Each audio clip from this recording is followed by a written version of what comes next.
Hello, this is Nikki Tamaya for Top Gear Philippines, and I'm here with what has to be the most beautiful car on sale today. And it just so happens to be electric. This is the Hyundai Ioniq 5. Much as you'd expect from an electric car, the Ioniq 5 is extremely relaxing to drive. You press the pedal, it goes. You let go of the pedal, it stops. In fact, there are about 5 levels of regenerative braking. From level 0, where if you let off the pedal, it will just coast forever and ever and ever. Level 1, which feels like a regular gasoline-powered car, you let off and it'll slowly brake to a stop. Level 2, more regenerative braking. Level 3, more. And then I-pedal mode, which is basically your one-pedal driving mode. You press harder to go faster and you let off and it'll automatically brake for you. It's great for traffic because it allows you to regenerate the most battery from traffic. Now, in traffic, you can expect somewhere between 4 to 5 kilometers per liter. Well, actually per kilowatt, because you measure things in kilowatts instead of liters here. So 4 to 5 in traffic. On the highway, about 7 to 8, and we've seen highs of 10 kilometers per kilowatt, which is kind of astounding compared to older EVs of this size and weight. Now, as compared to older EVs, this also has an astounding amount of power. This thing has over 200 horsepower under the hood. Well, underneath the trunk, because that's where the electric motor is. So you switch it into sport mode, you press on the pedal, and it flies.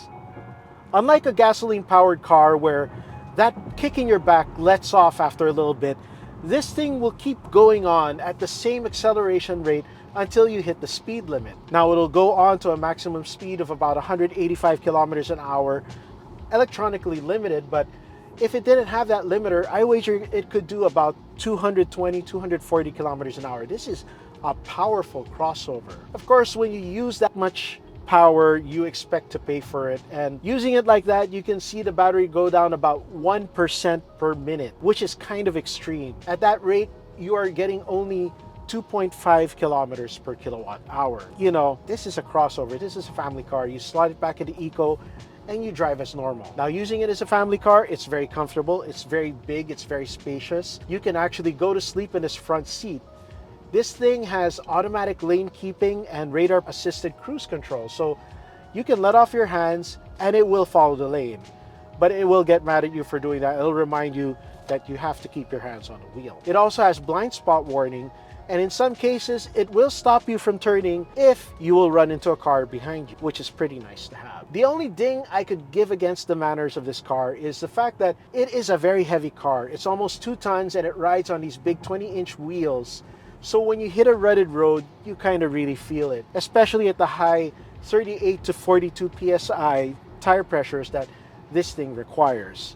And you do require it to carry the weight of all those batteries.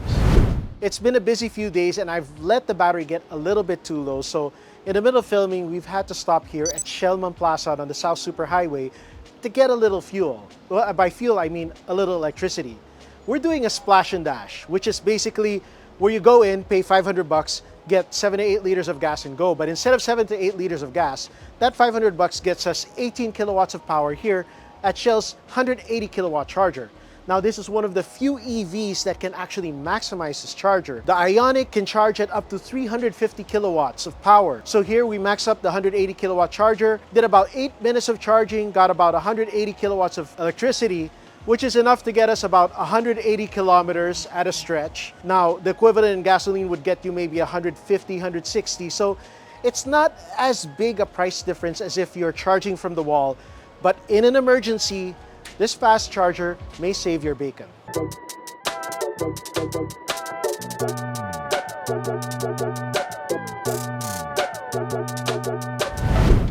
Now, the interior of the Ioniq is just as stylish as the exterior, even if it doesn't translate as well into photograph. Like, these doors look a bit simple, but they have hidden grab handles, they have ambient mood lighting and granite textures, and you have these asymmetric grille speakers. Front and center, you have twin 12-inch screens under one piece of glass, 12-inch here for your instrument display, 12 inches here for your infotainment system, and it works pretty well. It's connected to Apple CarPlay and Android Auto as you'd expect. But the biggest luxury in here, aside from this gigantic sunroof, is the space. You've got tons of headroom, tons of elbow room, tons of leg room, and that's a good thing because some of the plastics are not quite so convincing if you get up close to them. Plastics here and the vinyl door panels, they look luxurious, but they're not as good as the seats themselves or the rest of the interior. And speaking of the seats, these are fantastic. I have movable leg rests in the driver's seat. Movable leg rests. I've only seen that on the Previa, in the back seat of the Previa, and nowhere else at this price range. Also, having no drivetrain underneath, having no propeller shaft or exhaust, you've got a completely flat floor, which allows you to move the center console back and forth quite a ways. You also have tons of storage here in the center console and in the front console. And you have a glove box that's more like kitchen drawer than a glove box. You can fit a lot more than gloves in here, believe you me. Out back, you've got lots of headroom, lots of elbow room, and lots of leg room, enough to cross your legs more easily than in some mid-size crossovers. Now, some people might find the headroom a bit lacking. For them, you can recline even further for even more headroom. Aside from that, you've got luxuries like these movable window blinds that go up pretty easily. You've got aircon vents in the pillars. You've also got, of course, the customary center armrest with the dual cup holders here, twin USB ports, and again, that panoramic sunroof. Now, despite having a huge battery and, of course, electric motor under the floor, the Ioniq still has over 520 liters of space here. The load floor is kind of high, and that might be a problem for some people, but it's doable. You can fit a whole weekend's luggage in here, a lot of groceries and everything else, but don't expect to have a lot more space if you remove the spare tire, because you don't have a spare tire. Instead, you get a fix-a-flat kit and all the chargers and reverse chargers that you might want to use here. Hyundai has packed a 2 kilowatt charger for home use, so you can plug this into any utility socket you have at the house or the office, and this will charge your car in about 40 hours. Yeah, it will take that long. Of course, if you're buying this car, Hyundai will package it with a 7 kilowatt charger, free of charge, with free installation, and that will get your car charged within 8 to 10 hours, which means you can go home, plug it in, go to sleep, the next day you have a full battery. Now, Hyundai builds the Ioniq 5 an electric SUV, which is a bold claim for something that sits 163 millimeters off the ground. That said, we never hit a hump or a parking curb wrong in the entire week we had with it. So it doesn't look like an SUV either. Instead, it looks more like an 80s hot hatch. It looks like a Lancia Delta Integral mixed with a DeLorean DMC-12 with Art Deco touches sprinkled here and there. These carved arches, this fancy grille work that goes from the front to the sides to the back of the car. These beautiful architectural slashes, which are just like chef's kiss. Aside from that, you get these beautiful 20-inch wheels, which are absolutely fantastic to look at. They look great in pictures, they look even better in person, and they're wrapped in gigantic 255/45 R20 Michelin Pilot Sport EV tires, which are just the right amounts of sporty and beautiful to go along with the car. The front and rear lighting fixtures simply reinforce this retro-futuristic look. They have a certain 30s aesthetic while still being cutting-edge LED. You also have aerodynamic touches like the disappearing door handles and louvers in front that open and close depending on what speed you're going and the cooling requirements of the car. Because yes, this still has cooling requirements. You still have the aircon and a cooling system that cools the battery. Normally, this is the part of the review where I would show you the engine, if we had an engine and not a motor under the floor. Instead, we have a frunk, which is kind of useful if you like buying fish and you don't want your cabin to smell. If you do go buying fish in your 3.6 million peso EV. So that's the Ioniq. A singular vehicle, and not something I would have expected of Hyundai just 10 years ago. In fact, I don't even know how we got this here today. This feels like a car from 2030, not 2023. Beyond that, it is the most stylish thing on the road today, and these looks, I bet, are not going to get old, not anytime soon. So pros, Of course, it's stylish. Also, it is surprisingly big. It may look like a compact hatchback, but when you get up close, you realize that this is indeed a full-size crossover SUV with the space inside to match. Also, it has a very versatile interior that's reconfigurable with a movable console box and seats that are some of the most comfortable I've ever seen inside a 5-seater. Last pro, the economy. This is something we touched upon but didn't really discuss in detail. It gets anywhere from 6 to 8 kilometers per kilowatt. Now 1 kilowatt is 11 pesos, which means for every liter of gasoline you buy, you could instead be buying 6 kilowatts from Meralco. Those 6 kilowatts will get you from between, say, 36 to 48 kilometers. Think about that. If you got 36 to 48 kilometers from 1 liter of gas, you would be driving a motorcycle, not a luxurious crossover.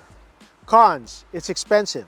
3 million for the base model, 3.6 million for the long-range model with a bigger engine, a bigger motor, and a bigger battery. And you will want the long-range model because it takes a while to charge this. Charging.